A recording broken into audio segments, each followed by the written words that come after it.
was caught in the crossfire. Was caught in the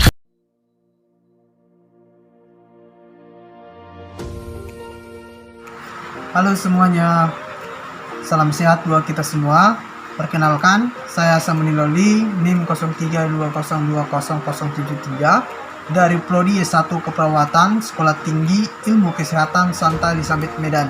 Pada hari ini saya akan melakukan pembelajaran tentang materi radang atau inflamasi. Pertama itu radang. Radang adalah respon biologis lokal terhadap cedera jaringan. Jadi bukan suatu penyakit, melainkan suatu manifestasi adanya penyakit di dalam di bagian tubuh kita. Penyebabnya pertama itu fisik, luka akibat pisau, paku jarum, duri, dan lain-lain. Kemudian kalau secara kimia biasanya asam, basa, zat korosif dan toksin. Kemudian suhu, penyebab suhu dia seperti contohnya panas dan dingin. Kemudian penyebab sirkulasi yang terganggu, contohnya iskemia dan infak. Kemudian penyebab infeksi seperti bakteri. Kemudian penyebab respon imun seperti antibodi. Kemudian penyebab sinar UV seperti sinar X, listrik dan lain-lain.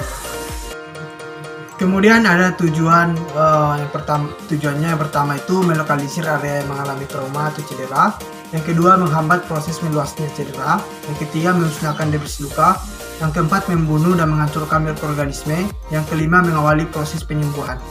Pertama itu radang akut. Radang akut merupakan rangkaian reaksi yang segera terjadi pada jaringan cedera dan berlangsung dalam waktu yang singkat, per jam atau seperti per hari. Kemudian ciri utamanya yaitu yang pertama itu eksudasi cairan dan protein plasma, yang kedua infiltrasi. Komponen utama radang akut terdiri dari dua, yaitu vaskuler dan seluler. Vaskuler yang pertama itu perubahan diameter pembuluh darah, yaitu peningkatan aliran darah ke daerah yang cedera. Contoh tanda-tandanya seperti kemerahan atau rubor, kemudian hangat atau kalor. Yaitu peningkatan permeabilitas vaskuler, seperti berpindahnya cairan plasma dari permeabilitas darah ke rongga interstisial, itu seperti bengkak atau tumor. Kemudian ekstravasasi protein plasma ke ruang ekstraseluler atau eksudat. Penyebab kenaikan permeabilitas vaskuler itu yang pertama itu segera atau sementara atau mediator kimiawi seperti stamin. Kemudian segera atau menetap cedera vaskuler langsung yang hebat. Kemudian diperlambat lebih lama cedera sel endotel seperti sinar X dan toksin. Kemudian ada komponen seluler. Yang pertama itu neutrofil atau polimorf. Tahapannya emigrasi neutrofil, kemudian kemotaksis neutrofil, berikutnya emigrasi neutrofil dan fagositosis. Kemudian respon seluler yaitu marginasi atau neutrofil. Dalam sirkulasi normal, sel darah hanya terdapat di bagian tengah aliran dalam pembuluh darah dan tidak mengalir pada bagian tepi atau zona plasmatik dekat endotel. Hilangnya cairan intravaskuler dan meningkatkan vikositas plasma disertai lambatnya aliran pada tempat terjadinya radang akut yang mengakibatkan neutrofil mengalir di zona plasmatik. Kemudian penempelan neutrofil. Pada kondisi normal, neutrofil tidak dapat menempel pada endotel pada tempat radang, atau penempelan terjadi pada fase awal respon radang akut yang terjadi akibat lambatnya aliran darah. Kemudian diapedis merupakan proses keluarnya sel darah merah dari pembuluh darah yang berlangsung secara pasif akibat tekanan hidrostatis. Kemudian ada kemotaksis yang merupakan gerakan neutrofil ke arah substansi kimiawi tertentu. Mediator kimiawi pada radang akut seperti histamin, lisosom, prostaglandin, leukotrin, dan sitokin. Kemudian respon seluler. Fagositosis merupakan suatu proses seperti neutrofil dan makrofag yang menelan atau memakan partikel solid. Langkah-langkahnya mendekatkan partikel pada permukaan sel, fagosit mengelilingi partikel. Dan limfatik. Pada radang akut, saluran limfe akan melebar. Cairan edema dari eksudat radang akan disalurkan dan dibuang melalui saluran limfe. Penyaluran ini akan mengurangi terjadinya edema. Kemudian ada radang kronik yang merupakan proses radang yang dimana limfosit, sel plasma, dan makrofag lebih banyak ditemukan. Biasanya primer tetapi dapat sebagai kelanjutan dari radang akut. Reaksi seluler berbeda dengan radang akut. Radang granulomatosa merupakan jenis spesifik dari radang kronis. Bila proses akut tidak selesai, maka berlanjut menjadi yang pertama itu cedera atau infeksi yang menetap seperti TBC, kemudian penjama agen toksis yang terus-menerus seperti asbes, kemudian pada kondisi penyakit autoimun seperti RA atau SLE. Kemudian komponen radang kronik yang pertama itu makrofag yang merupakan seperti mikrolia, Kupfer, Gauss, sinus, histiocytes, alveola, dan lain-lain seperti bersirkulasi sebagai monosit sampai pada tempat cedera dalam waktu 24 sampai 48 jam dan bertransformasi sebagai menjadi makrofag, kemudian diaktifkan oleh sitokin, endotoksin, dan produk radang. Kemudian limfosit B dan T aktivitas oleh antigen. Sel plasma memproduksi antibodi. Eosinofil berperan pada infeksi, parasit, dan alergi. Efek sistem radang yaitu demam seperti suhu lebih dari 37,8 Celcius. Dilepasnya periogen endogen dari neutrofil dan makrofag yang mempengaruhi sistem pengaturan suhu dalam hipotalamus. Kemudian leukositosis, peningkatan jumlah sel darah putih, infeksi bakteri, neutrofil, infeksi paraksi, dan infeksi virus. Kemudian perubahan metabolisme dan endokrin yang menyebabkan munculnya gejala konstitusional berupa malaise atau anoreksia. Kemudian penyembuhan cedera, penyembuhan pada proses radang yang bentuk pembuangan debris, angiogenesis, fibroblast membentuk kolagen dan elastin.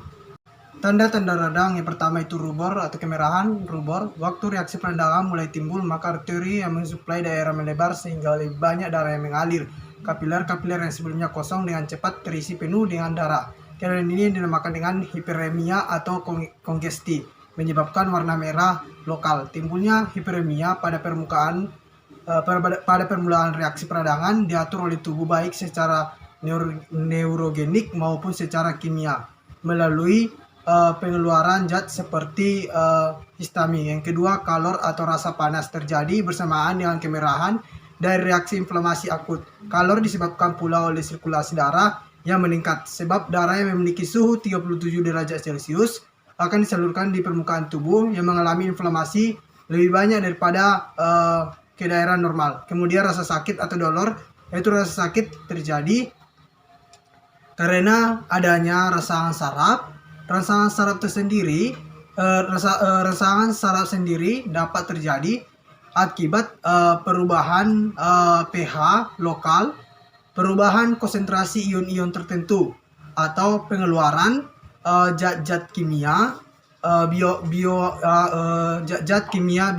bioaktif lainnya. Selain itu, pembekakan jaringan yang mengakibatkan peningkatan tekanan lokal yang dapat menimbulkan rasa sakit. Kemudian yang ketiga ada pembekakan atau tumor.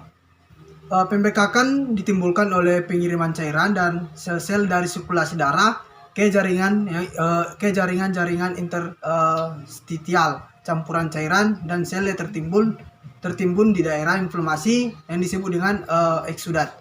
Kemudian berikutnya ada fungsi lasea yang merupakan perubahan fungsi atau fungsi lasea adalah reaksi-reaksi inflamasi yang telah dikenal. Sepintas mudah dimengerti mengapa bagian yang dibengkak, nyeri yang disertai sirkulasi abnormal dari lingkungan kimiawi yang abnormal, berfungsi normal, namun sebetulnya tidak diketahui secara mendalam dengan cara fungsi jaringan menginflamasi terganggu. Kemudian jenis-jenis radang. Yang pertama, radang kataral yang terbentuk di atas permukaan membran mukosa di mana terdapat sel-sel yang dapat mensekresi musin.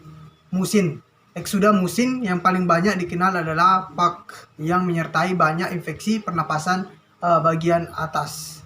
Kemudian ada yang disebut dengan radang pseudomembran. Istilah ini dipakai pada permukaan selaput lendir yang ditandai dengan pembentukan eksudat berupa lapisan selaput superficial yang mengandung endapan fibrin, sel-sel nekrotik dan sel darah putih. Sebagai contoh yaitu radang membranosa sering dijumpai dalam orofaring, trakea, bronkus, dan traktus. Kemudian yang ketiga ada ulkus. Yang terjadi apabila sebagian permukaan jaringan hilang, sedangkan jaringan di sekitarnya meradang. Kemudian ada abses, adalah lubang yang terisi nanah dalam jaringan.